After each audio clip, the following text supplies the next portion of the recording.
What is up, folks? It is National Signing Day 2.0.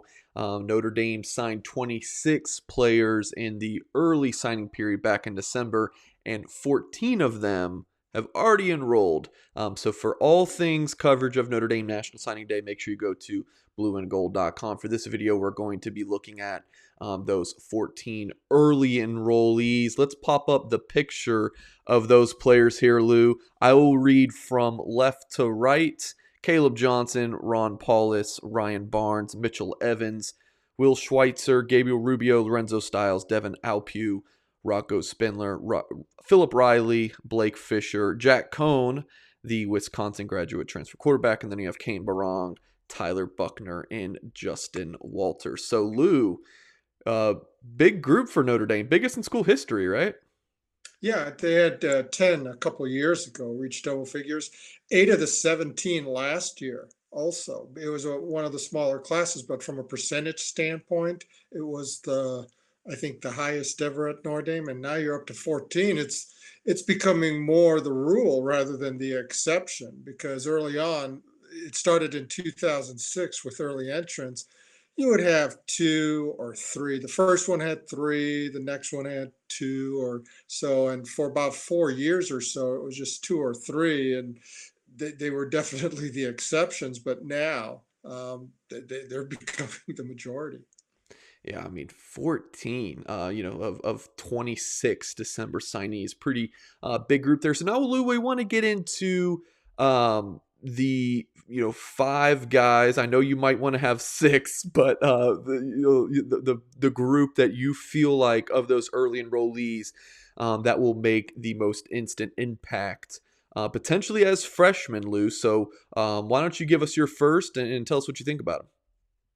Well, first, it's really unusual to say this, and I never thought I would, but I'm almost having it a tie between Rocco Spindler and Blake Fisher along the offensive line, which for a freshman is far and away the least likely position of impact.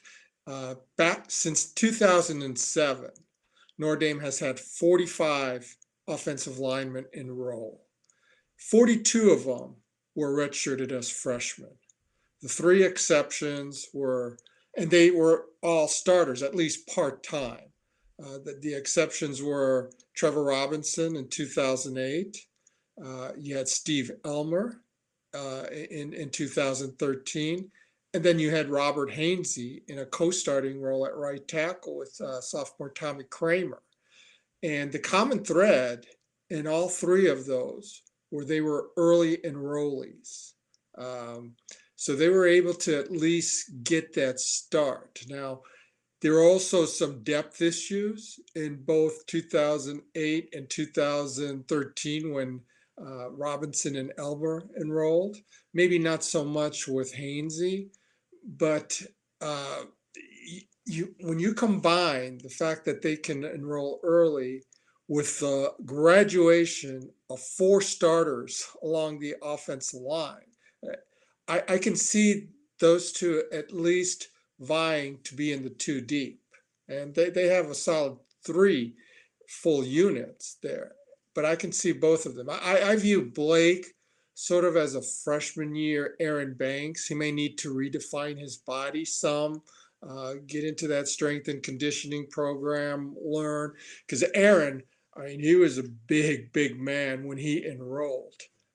But he just needed to really, with the cardiovascular and then the reshaping his body, that was the element that kept him out as a freshman. But he was an early enrollee just like Robert Hainsey.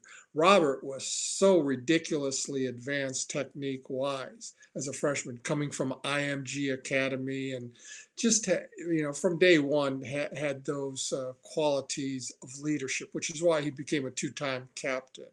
I think I can see similar, I almost hate using this word, traits in Rocco Spindler, because I can see him having that role at guard, because you lose both Kramer and Banks there.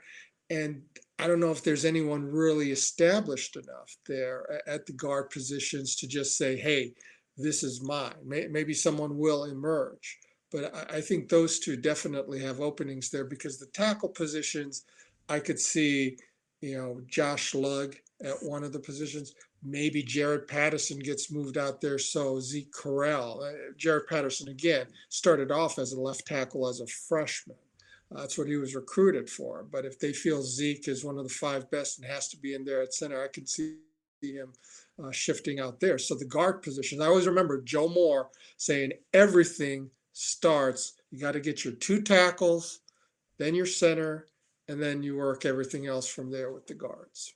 I think those are good choices. I'm with you, Lou, in that like, man, it's hard to see freshman offensive line starting because they're so far, or excuse me, just even getting into that rotation because it's so few and far in between. But the opportunity is there for these two guys with just how talented they are and the fact that Notre Dame has lost a good bit. All right, Lou, who do you got next? And also just that they're early enrollees. If Correct. they weren't, I just couldn't see them coming in August and right away getting integrated into the lineup. All right, who you got next, Lou? You look at a Philip Reilly, they've recruited 7 cornerbacks the last 2 years because that's an area that needed to be replenished and restocked quite a bit. And Philip is the 1 4-star in the group. Now, who knows?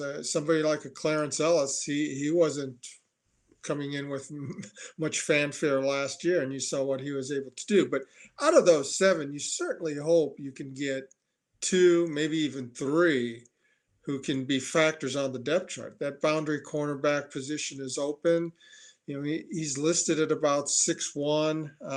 I see him officially listed at 6'1", 190 by Notre Dame, which would be more on that boundary side, which Nick McLeod played. You're going to face usually the more physical receivers on that side of the field. You're going to go up against the Chase Claypools or the Miles Boykins or, Javon McKinley last year. So the fact that he's an early entrant and the position is open. Now, maybe Ryan Barnes can be that figure too. He's enrolling early as well. It's just that I think the advantage that Philip has is, unlike Ryan, he had a high school senior season. Ryan did not in Maryland, whereas Philip did in Florida, which, as we know, is a great hotbed of football talent there. Reilly, I think, part busted on the scene during following his junior season because of some performance he had against Ajayi Hall, was a big time Alabama receiver signee, and then Hall transferred from Armwood in Florida to Valrico Bloomingdale, Riley's high school. So then Reilly went from playing against Hall his junior season to now covering Hall in practice every day during his senior season. So that's something I'll add with Reilly, and I think that his best fit would be at the boundary position as well. It, All right, yeah, especially because both Clarence and Tariq played field on the guys. field side. Now, that's not to say one can't play at the other side. It'll be also interesting to see the development of Cam Hart. He arrived here as a wide receiver recruit 2 years ago, but he always felt that his future, his best chance at earning a living in football would be at cornerback. And he's got that long, 6'2" type of frame, physicality, and this will be his time to, show himself in the spring. So Notre Dame's got a receiver signee that enrolled early, one of those three in December of the receivers. I know Lorenzo Styles is a guy that you think, Lou, might show out this Yeah. season. Yeah. Again, somebody who enrolls early. Now, the one thing that gives you a little bit of skepticism here is you look at the history under Brian Kelly with wide receivers. They don't play very often as freshmen. Now, if I received a nickel for every time I heard, why isn't Jordan Johnson playing this past season? The 5-star recruit, we'd be retired. We'd own our own island someplace, Mike. And I'd be doing this really from a very virtual standpoint. But the opportunity, again, just like at cornerback, just like at offensive guard, it's there at wide receiver. You lose both Ben Skoranek and Javon McKinley, and no one has established himself enough either just health standpoint or other areas to where you say, okay, absolutely, he cannot be taken out of the lineup. I think another factor with Lorenzo Styles is he was a dynamic return man as well. I think perhaps in the punt return game, he might be able to help as well. There, they used a walk on Matt Salerno, reliable, but maybe to add a little something more potentially. He'll get the audition there, I'm sure, and we'll see how it works out for him. But he has two different opportunities to help right away. I think he's projected more so for the slot. And right now you have Avery Davis and Lawrence Keys returning there. Could he move out to the field side too? Possibly, but he's the number 51 rated player in the country. Now, okay, Jordan Johnson was number 25 last year. At least Lorenzo does have the benefit of hopefully having 15 spring practices. You had a couple of early enrollees at receiver last year with Xavier Watts and Jay Brunell, but Jay, I think, had to go surgery, and then there was only one practice in the spring, so there was really no chance for any type of assimilation into a college offense. But the thing I just kind of pump the brakes on here is I'm not one of those people who says, well, Brian Kelly doesn't play freshman. If you look at his history, he's had a ton of freshman All-Americans, including this year with Michael Mayer, and you had Kyle Hamilton before that, and Jalen Smith and everyone. If you earn your stripes and this trust, you're going to play. But it does seem that one position where there's a greater difficulty for is receiver for them to get on the field. But Lorenzo is somebody else again who I see as having an opportunity, not necessarily to start right away, but somebody who can certainly work himself into the rotation. And I think if you look at all the early enrollees, Lou, and even all of just the freshmen in general, I think Styles might have the best chance to make the biggest impact in 2021 as a returner, like you mentioned. I mean, Chris Tyree was the starting kick returner, I want to say from the start of the season. So clearly, Notre Dame will play freshmen in those return roles. And reliability from the punt return spot was just something that Notre Dame absolutely needed, and Salerno did a fantastic job there. But I agree that Styles will absolutely get a look. Lou, the last player. Do you want to go? Do you want to talk about the quarterback here? This was a flip of the coin here between Tyler Buckner, and I would have definitely had him if Jack Cohn had not come in as a graduate transfer. I mean, he was going to be in the competition. The guy who just really impresses me just with his background, what seems like a tireless work ethic, though, is Gabriel Rubio at the defensive tackle position. Boy, he comes from a background where there was just a lot of strength and conditioning work. I can see him being really physically advanced coming in here. Now, how much time is he going to see? Boy, that's going to be so tough, Mike, because you have two fifth-year seniors starting there with Kurt Heinisch and Myron Tungalovoa-Amosa. You have Jacob Lacey, who played quite a bit as a freshman 2 years ago, got banged up last year, didn't see as much time, but was certainly somebody who'll be a factor at nose tackle. Jason Adamalola, fourth year, a senior, ready to see more action. And then I just mentioned Riley Mills on the inside too. And I didn't even bring up Howard Cross, who they've liked and who's been playing as well in the rotation. So you have six guys right there, and you're wondering, how does Gabriel get into the mix? So then the other guy you look at is, okay, Tyler Buckner.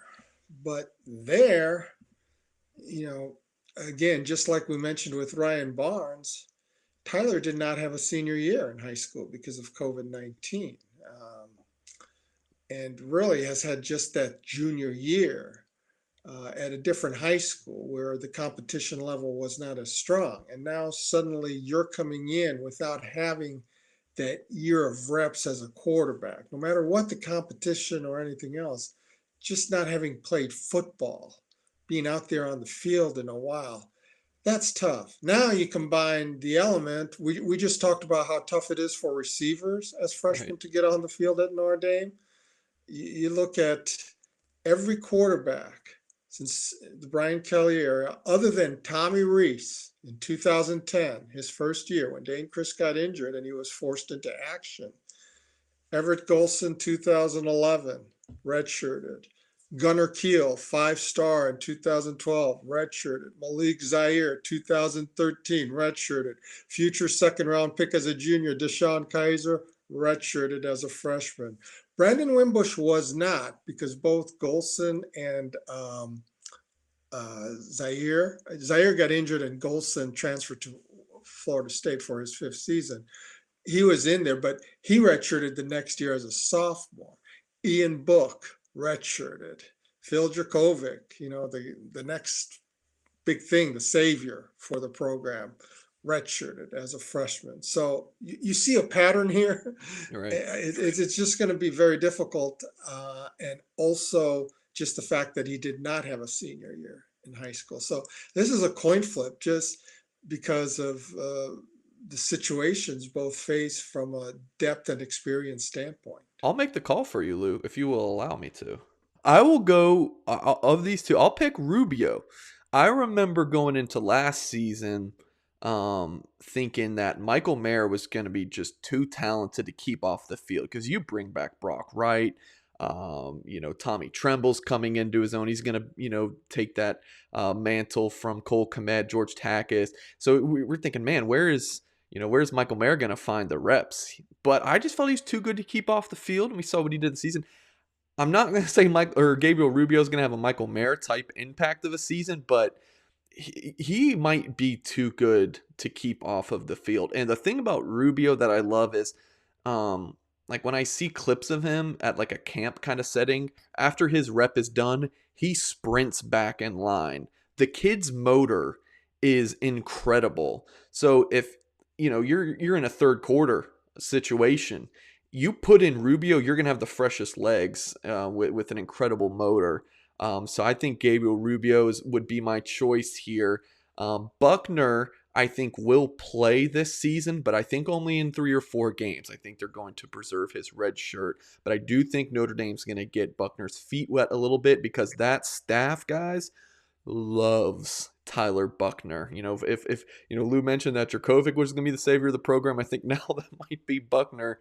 Not to give him too much expectations, but the staff just thinks the world of Tyler Buckner. So that's going to Yeah, do it for. but Mike, the same thing though. When Phil Dracovic came in, they said he's as good as anybody in the country. And that's why the expectations were brought. This always happens during signing day. No coach in history has ever gone up on signing day and say, you know what, we're really disappointed with this group and our future looks bleak and Right. everything. But to your point with Rubio, I remember just seeing Michael Mayer for the first time in person and saying, how the hell did they let this guy on a high school field? Because those poor guys who had to tackle him and everything, he was running through college guys. And I can imagine what he was like. And Rubio maybe strikes me as that physically advanced type of guy. Do you see it the same way there? I As that do. physical advancement? I do. I mean, he's coming in. I believe Notre Dame listed him at 6'5", 285. His dad, Angel Rubio, former NFL player.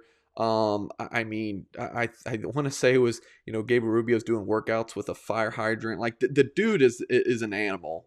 With an incredible work ethic, and great background, great bloodlines. I think that he's going to come in ready to go. But like you mentioned, in 2019.